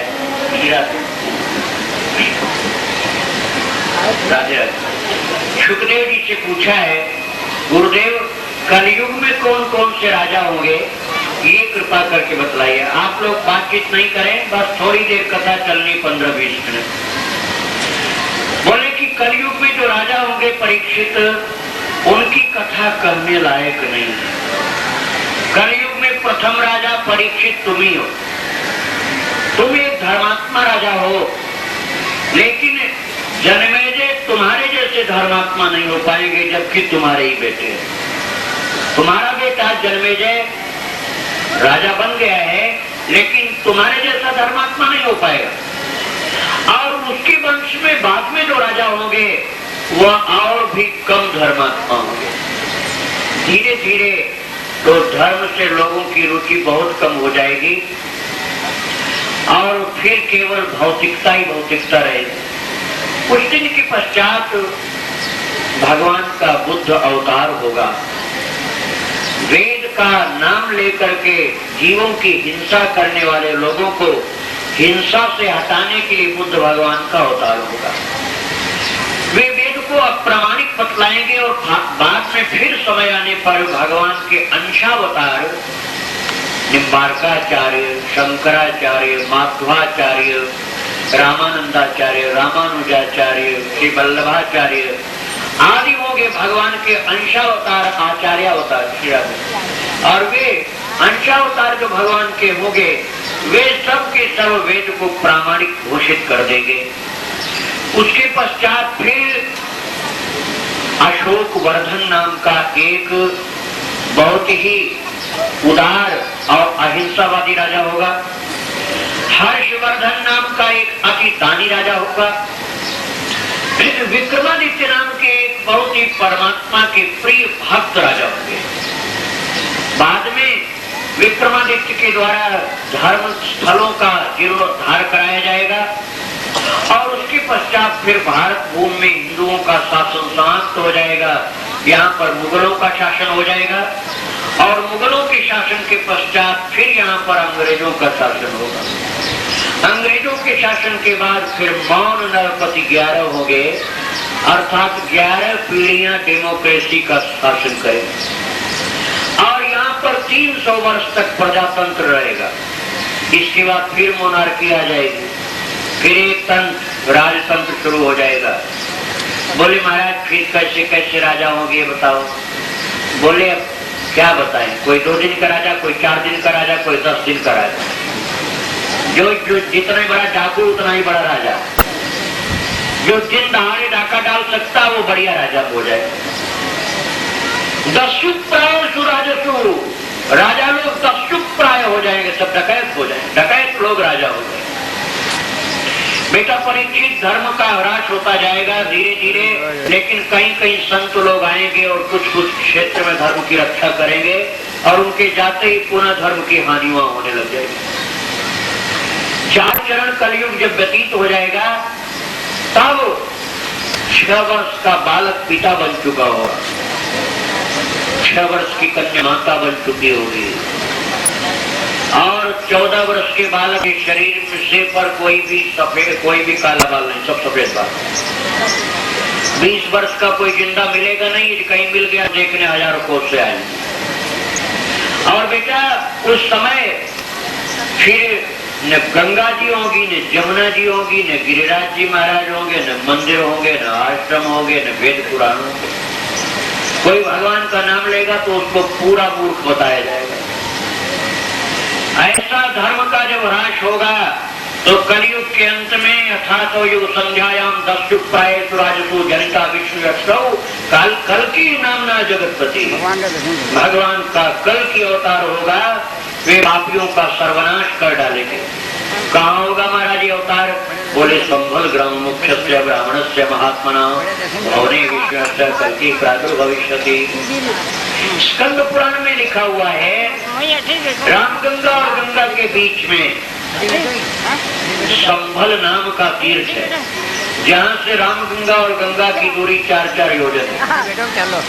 वर्तमान में ये स्थान मुरादाबाद जिले की तहसील है और वहाँ पर कल्कि भगवान का मंदिर भी बन गया। मैं वहाँ 2 बार भागवत भी कहा है। कल्कि भगवान की जन्मभूमि पर पिछले कल्प में कल्कि भगवान का वहाँ जन्म हुआ था और अब इस कल्प में पुनः होगा। जैसे अयोध्या जी राम जी की जन्मभूमि, मथुरा कृष्ण की जन्मभूमि, ऐसे कल्कि की जन्मभूमि संभल है। देखो बेटा, ये कलयुग बहुत भयंकर युग है, इसमें बुराई बुराई। परीक्षित ने पूछा गुरुदेव कोई अच्छा भी गुण है? बोले हाँ, एक अच्छा गुण बहुत महान। कृते अध्याय तो विष्णु त्रेतायाम यजतो मखई द्वापरे परिचर्यायाम कलौ तद हरि कीर्तनात्। अन्य साधनाओं से अन्य युगों में जो लाभ होता था वही कलयुग में केवल नाम महाराज के कीर्तन से हो जाएगा। लेकिन कलयुग का प्राणी चाहे अंतरिक्ष में चला जाए, चंद्रलोक चला जाए, पाताल में चला जाए, सब कराएगा, लेकिन भजन भगवान का नहीं करेगा। इसको भजन करना अच्छा नहीं लगता है। बड़ा से बड़ा बलवान शरीर एक दिन मुट्ठी भर राख और लाख स्वरूप बन जाता है। इस बात को कलयुग का प्राणी ख्याल नहीं करता है। ये परीक्षित अंतिम उपदेश सुनो। घटे भिन्ने यथाकाश आकाश यथा पुरा एवं देहे मृते जीवो ब्रह्म संपद्यते पुनः। घर के आकाश को घट को फोड़ दो तो घटाकाश महाकाश में विलीन हो जाता है। ऐसे ही ज्ञान एवं भक्ति को प्राप्त शरीर त्यागने वाला व्यक्ति ज्ञान भक्ति प्राप्त कर लिया हो तो शरीर छोड़ने पर वो जीवात्मा परमात्मा में लीन हो जाता है। लेकिन यदि ज्ञान और भक्ति नहीं है तो जीवात्मा शरीर को छोड़ने पर परमात्मा में नहीं जाता है, बल्कि विभिन्न योनियों में भटकता चलता है। हे परीक्षित, मैंने तुमको ज्ञान भक्ति और कृष्ण प्रीति का रस प्रदान कराया। तुम्हारे मन में कोई दुख हो, कोई परेशानी हो, कोई प्रश्न हो तो पूछो। परीक्षित गुरुदेव के चरणों में मस्तक रख के बोले गुरुदेव आपकी कृपा से अब कोई भी संदेह नहीं, कोई अशांति नहीं, कोई क्लेश नहीं, मुझे कुछ पूछना नहीं। बोले बेटा तो अब मैं जाना चाहता हूँ, क्योंकि मैं जी हम बैठा रहा तो तुमको डसने वाला तक्षक जो ब्रह्मा के विधान से आने वाला है मेरे बैठे रहने से न आएगा और मैं ब्रह्मा के विधान में बाधक माना जाऊंगा, इसलिए मैं अब यहाँ से जाऊंगा। महाराज सुखदेव उठ करके खड़े हुए धर्मात्मा राजा परीक्षित परमहंस शिरोमणि सुखदेव जी के चरणों में लौट गए और चरणों में लौट करके उनके चरणों पर मस्तक रख के आंखों से आंसू गिराने लगे। पूछा सुखदेव जी ने, बेटा तुझे किसी प्रकार का दुख तो नहीं? नहीं गुरुदेव, कोई दुख नहीं, केवल आपके जाने का मन में थोड़ा प्रेम के कारण कष्ट हो रहा। महाराज आशीर्वाद दीजिए गुरुदेव। सुखदेव जी ने परीक्षित के सिर के ऊपर हाथ फेरा और फिर जब वो वहां से उत्तराखंड की ओर चले हैं, तमाम संत उनके साथ उत्तराखंड की ओर चले जा रहे हैं। प्रेम से बोले सुखदेव जी महाराज की। श्री सुखदेव जी के जाते ही जन्मेजय ने सैनिकों को कहा सावधान, चारों तरफ से पहरा इस तरह से डाल दो कि कोई भी व्यक्ति यहाँ नहीं आ सके, तक्षक भी ना आ सके, सांप का बच्चा और बिच्छू तक ना आ सके। जन्मेजय ने सैनिकों का पहरा लगा दिया। बोले केवल ब्राह्मण लोग संत लोग आशीर्वाद देने जा सकते और कोई मनुष्य भी नहीं जा सकता। लेकिन ब्राह्मण लोग जब आशीर्वाद देने के लिए आने लगे तो एक ब्राह्मण के साथ साथ वो तक्षक भी ब्राह्मण बन के आ रहा है। उसने पूछा रास्ते में कहाँ जा रहे हो? पंडित जी का नाम था कश्यप। कश्यप ने कहा मैं जा रहा हूँ परीक्षित को सर्पदंश करेगा तो उसका विष उतारने जा रहा हूँ। तक्षक ने कहा महाराज वो गलियों में घूमने वाला सांप नहीं डसेगा, महाविषधर तक्षक डसेगा। विष उतार पाओगे? कश्यप ने कहा तक्षक का बाप डसे तो विष उतार दो। तक्षक ने कहा मैं अभी देखता हूं तुम्हारी शक्ति। एक पीपल की जड़ में उसने डस दिया, पीपल का वृक्ष पूरा एकदम सूख के काला हो गया। एक आदमी चढ़ा था वो भी मर गया। कश्यप ने कहा देखो मेरी मंत्र की शक्ति, और लिया हाथ में जल, और जब मंत्र पूरी जल छिड़कने लगा तो पूरा वृक्ष हरा भरा हो गया और मरा हुआ आदमी जिंदा हो गया। तक्षक घबरा गया कि ये तो ब्रह्मा के लेख पर मेख मार देगा यार, अब क्या करो? पूछा अच्छा तुम्हारे जाने का प्रयोजन क्या है?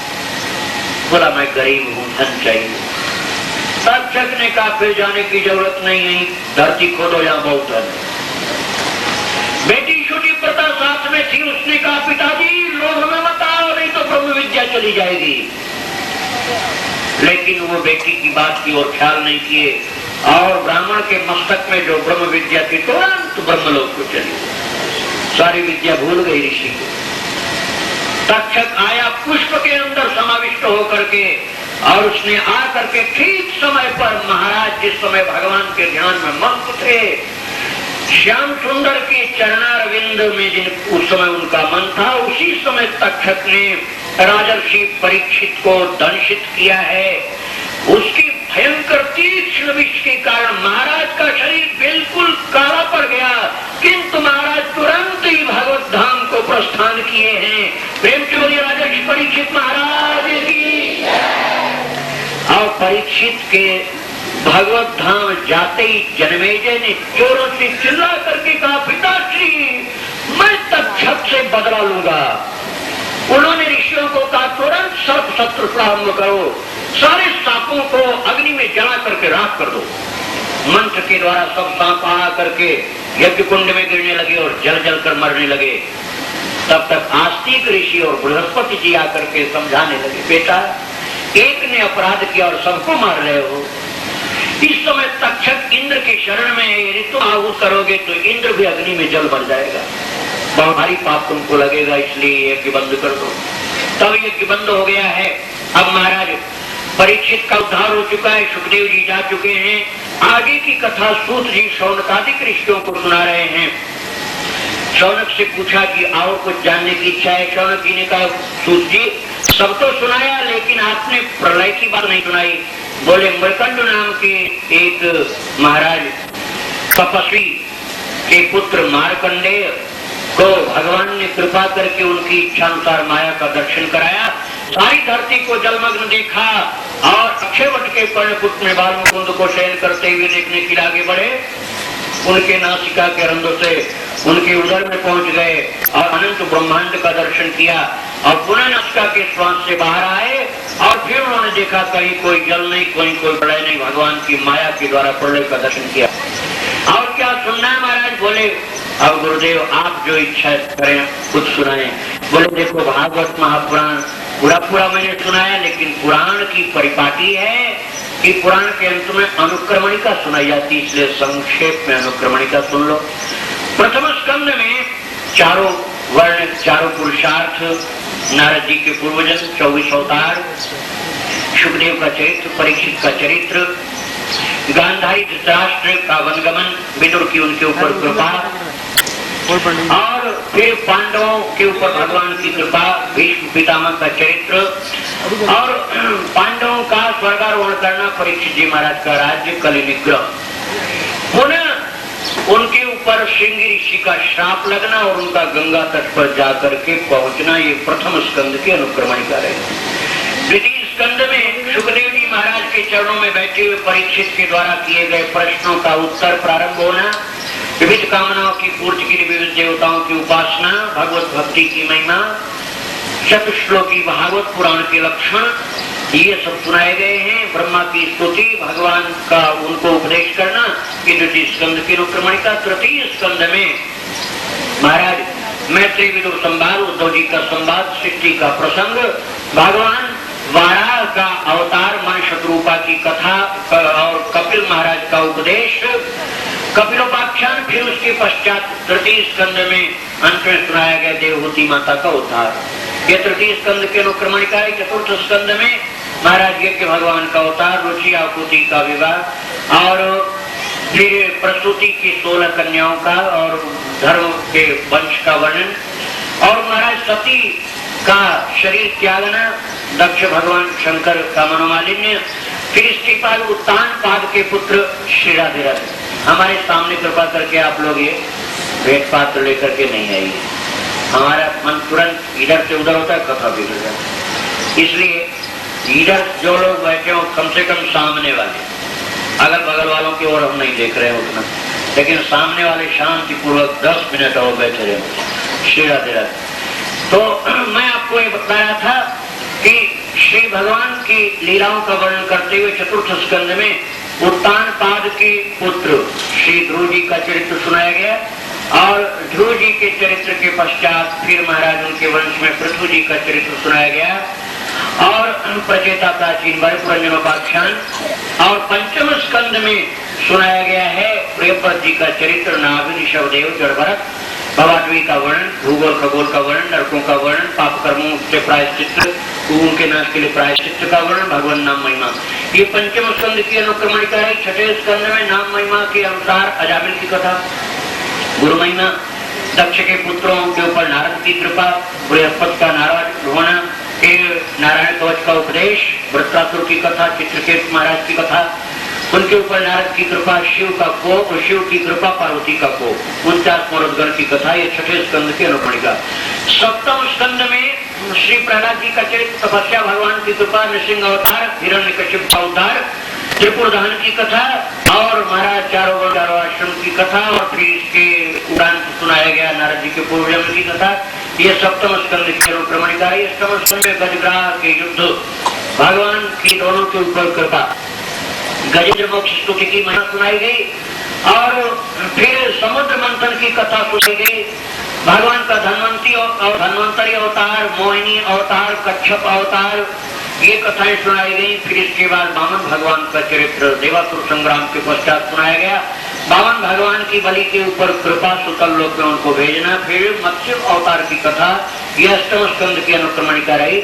नवम स्कंद में वैवस्वत मनु के वंश का विस्तार से वर्णन सुनाया गया, इला की कथा, सुजम्न की कथा, पृषभ नभग नाभाग की कथा, अम्बरीश की कथा, महाराज यौवनाक्ष की मानदाता की कथा सुनाई गई, बाहुक महाराज की और उनके बेटे सगर की कथा, और पूरा भगीरथ की कथा सुनाई गई, गंगावतरण सुनाया गया, खटवांग महाराज, दीर्घबाहु, अजय, रघु महाराज, फिर दशरथ और उनके पुत्र भगवान श्री राम का चरित्र सुनाया गया, उनका वनगमन, पुनः वापस आना, राज्याभिषिक्त होना, दंडक महाराज की कथा, निमि की कथा सुनाई गई, चंद्रवंशी राजाओं की, दुष्यंत की कथा, गाधी की कथा, नहुष की, रियासी की कथा सुनाई गई, और फिर परशुराम भगवान के अवतार की संक्षिप्त कथा सुनाई गई। ययाति महाराज के वंश में यदुवंश का विस्तार और पूर्ववंश का विस्तार, संक्षिप्त कृष्ण चरित्र सुनाया गया।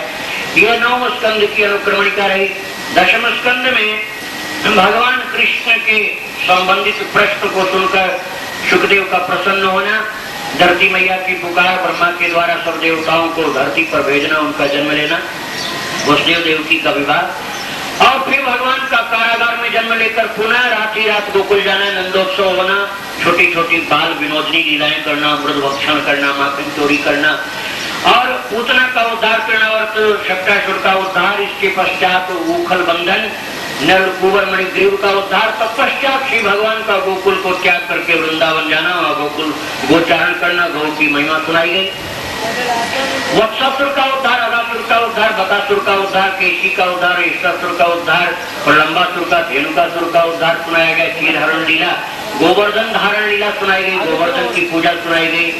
फिर इसके पश्चात वेणु गीत सुनाया गया, युगल गीत सुनाया गया, और फिर ऋतुओं के वर्णन के माध्यम से गोपियों का प्रेम सुनाया गया, और इसके पश्चात फिर श्री भगवान की वंशी की महिमा, और फिर इसके पश्चात रासलीला सुनाई गई। रासलीला में गोपी गीत आज सुनाया गया, श्री भगवान की कृपालुता की बात सुनाई गई, और इसके पश्चात अंबिका वन की यात्रा, शंखचूड का उद्धार सुनाया गया, और फिर इसके पश्चात अक्रूर जी का आना और श्री भगवान को लेकर के मथुरा गमन, गोपियों का करुण क्रंदन, मथुरा में जाने पर रजकोद्धार, सुदामा माली के ऊपर कृपा, और इसके पश्चात फिर धनुष भंग होना, कुब्जा के ऊपर कृपा, और तमाम पहलवानों का विनाश करना, उनका उद्धार, कंस का उद्धार, नंद बाबा की कारुणिक विदाई, उग्रसेन का राज्याभिषिक्त होना, गोप बालकों का दुखी होकर के रुदन करना, भगवान का विद्या अध्ययन करने के लिए जाना, वहां से आने के बाद उद्धव जी का गोपियों के पास जाना,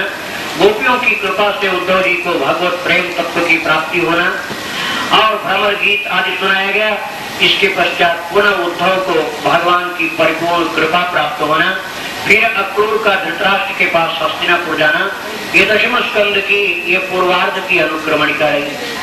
उत्तरार्ध में जरासंध से भगवान के युद्ध की कथा सुनाई गई, कालयवन का आगमन और मुचकुंद की दृष्टिपात के द्वारा उसका विनाश, मुचकुंद के ऊपर भगवान की कृपा, पुनः जरासंध के युद्ध से भगवान का रण छोड़ करके भागना, द्वारकापुरी पहुंचना और फिर रुक्मिणी जी के साथ भगवान का विवाह, उनके पुत्र प्रद्युम्न की कथा और फिर मायावती के साथ विवाह, शंबरासुर का वध, अनिरुद्ध का जन्म, अनिरुद्ध का बाणासुर की पुत्री उषा के साथ विवाह, रचना के साथ विवाह, फिर श्री भगवान का सेमंतक मणि खोजने के लिए जाना और जाम्बवती के साथ विवाह, सत्यभामा के साथ विवाह, कालिंदी, मित्रविंदा, भद्रा, लक्ष्मणा इनके साथ, सत्या के साथ विवाह, फिर इसके पश्चात भौमासुर का उद्धार, 16,100 कन्याओं के साथ भगवान का विवाह ये सुनाया गया।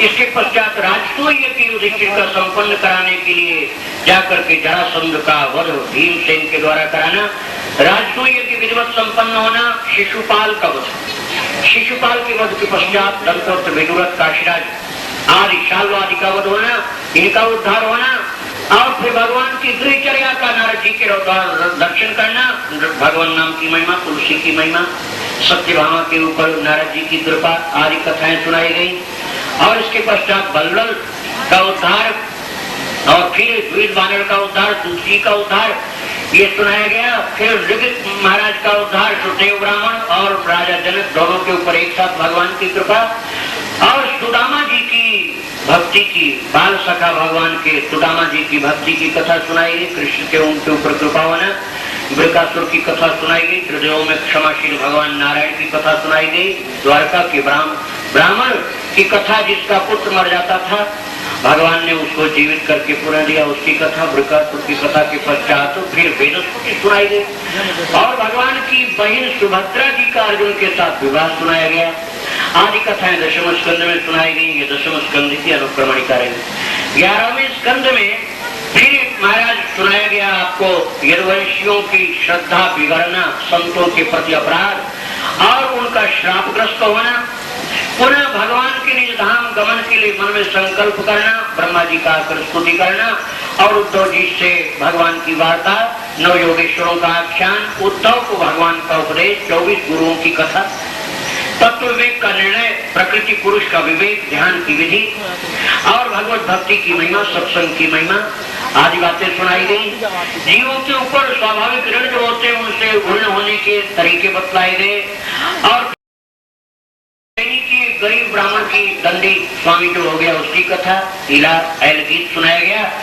पुनः भगवान की उद्धव के ऊपर परिपूर्ण कृपा, पादुका प्रदान करना और उनका बद्रीनाथ जाना, श्री भगवान का प्रभास तीर्थ में आगमन और वहां पर पूजा पाठ यज्ञ करना, किंतु श्रापग्रस्त यादवों का विनाश, श्री भगवान और दाऊ जी का निज धाम में गमन, द्वारका का जलमग्न होना और भीलों के द्वारा भगवान की पत्नियों का हरण, किंतु वो भील भगवान ही थे।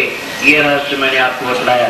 ये 11वें स्कंद की अनुक्रमणिका रही और अब 12वें स्कंद में कलयुग में होने वाले राजाओं का वृत्तांत, धरती मैया के रहस्य की बात, राजाओं की अस्थिरता, राजाओं में उदारमना धर्मात्मा राजाओं का नाम सुनाया गया, कलयुग के दोष, किंतु कलयुग का एक गुण भी सुनाया गया और आत्म विवेक की शिक्षा दी गई। फिर सुखदेव जी महाराज का आशीर्वाद देकर के उत्तराखंड में गमन और उसके पश्चात परीक्षित का सर्पदंशित होकर भी भगवत धाम में प्रस्थान, जन्मेजय के द्वारा सर्प सत्र का प्रारंभ और आस्तिक के द्वारा उसका समापन और इसके पश्चात फिर अनुक्रमणिका और प्रलय का दृश्य सुना करके अनुक्रमणिका सुनाई गई।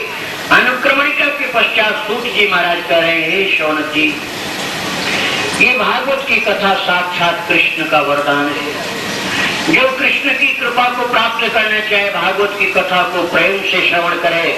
जैसे सर्पदंशित होने का भय सुखदेव के सानिध्य से परीक्षित का दूर हो गया, ऐसे ही संसार सर्प का भय इस भागवत के सानिध्य से जीव का दूर हो जाता है। इसलिए भागवत जीव के लिए परम विश्राम और परम आश्रय है। महाराज, ये भगवान श्री कृष्ण की कृपा से ही शौनक जी आपको सुनाया गया। अंत में ये बात तुलसी ने कहा, नाम संकीर्तनम यस्य सर्व पाप प्रणाशनम प्रणमो दुख शमनस्तम नमामि हरिम परम। जिनके नाम संकीर्तन से सब पाप करते हैं और सब प्रेम आदि दिव्य दिव्य चीजें मिलती हैं, प्रणाम करने पर सारे दुखों का नाश हो जाता है। ऐसे परमात्मा के चरणों में बारंबार प्रणाम करता हूँ। भक्तों, विजयनगर की जनता ने बड़े प्रेम के साथ कथा को श्रवण किया है, इसलिए मैं भी ठाकुर जी की कृपा से, उन्हीं की प्रेरणा से आनंद के साथ कथा आपको सुनाता रहा। उन्हीं की कृपा से ये पवित्र धर्मानुष्ठान, ये कथा का आयोजन प्रारंभ हुआ और आज समापन के निकट बिंदु पर हम पहुंच चुके हैं। ये ठाकुर जी की कृपा से ये सब संपन्न हुआ है। भक्तों, श्री भगवान ने कृपा पूर्वक जिसको योग्य समझा उसको यजमान बना दिया और उस यजमान को भी सद्विवेक, सामर्थ्य, सब प्रेरणा प्रदान किया, जिससे यजमान ने भी परीक्षित के स्थान पर बैठ करके प्रेम पूर्वक कथा का श्रवण किया। साथ साथ इतने तमाम, जैसे जोरों से बाढ़ आ रही हो नदी की, ऐसे श्रोताओं की बाढ़ आई यहाँ पर। और भक्तों ने आकर के बड़े प्रेम पूर्वक चारों तरफ बैठ करके, कितने भक्तों को जगह नहीं मिली तो हार में बैठे हैं, पता नहीं टीवी वहां से देख भी नहीं पा रहे हैं कि देख पा रहे हो जाने। कितनी दूर दूर तक भक्त लोग आ करके नहीं बैठने की जगह मिल पाई तो खड़े होकर के श्रवण कर रहे हैं। कथा रस का पान आप लोगों ने बड़े उत्साह के साथ, प्रेम के साथ किया है। आप सबके ऊपर भगवान की कृपा है। नारायण ने मेरे ऊपर भी इतनी कृपा की कि स्वास्थ्य ठीक बना रहा है, और नहीं तो प्रभु की कृपा न हो तो एक दिन आदमी बीमार पड़ जाए। 6 घंटा 7 घंटा बोलना कोई मामूली बात नहीं, लेकिन वो बुलवाते हैं तो बोला जाता है। इतनी देर तक ठाकुर जी की कृपा से कथा वही कालवाते रहे, आप लोग श्रवण करते रहे। सारी व्यवस्था इतनी आनंद की रही कि किसी प्रकार का कोई अभाव किसी को महसूस नहीं हुआ। सबने आनंद के साथ कथा रस का पान किया है। ऐसे परम उदार परमात्मा जिन्होंने श्रोता, वक्ता और आयोजक तीनों के ऊपर कृपा की है, ऐसे भगवान श्री लक्ष्मी नारायण के चरणों में हम बारंबार प्रणाम कर रहे हैं और संपूर्ण कथा को उन्हीं के चरणों में अर्पण कर रहे हैं। श्री कृष्णार्पणमस्तु। हरे नमः, हरे नमः, हरे नमः। अब कथा को विराम दिया जा रहा है। भक्तों, आप लोग श्री भगवान के नाम का कीर्तन बोलेंगे। उसके पश्चात पूजन की परंपरा है, शास्त्र का आदेश भी है, लेकिन सर्वप्रथम पूजन जो आयोजक हैं वे करेंगे।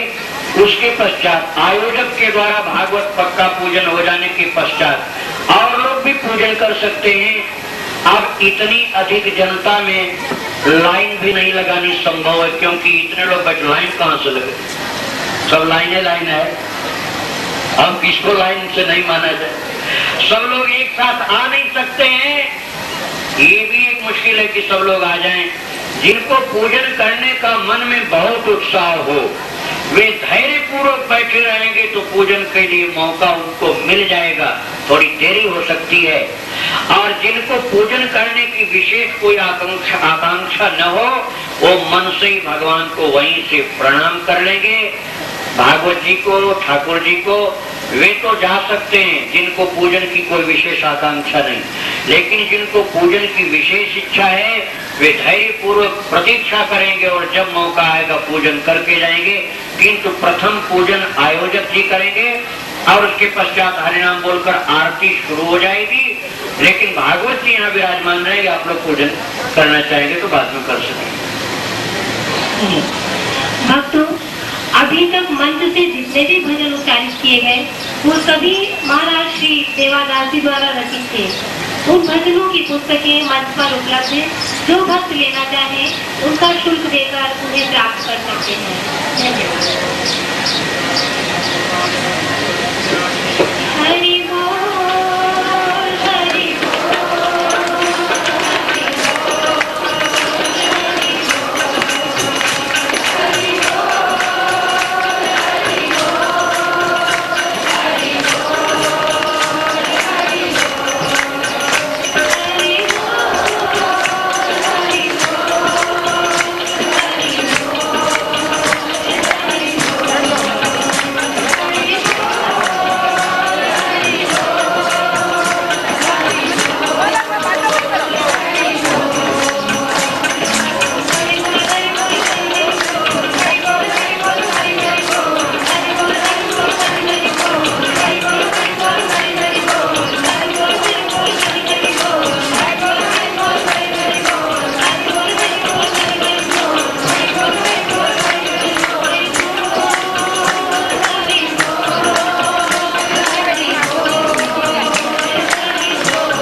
महा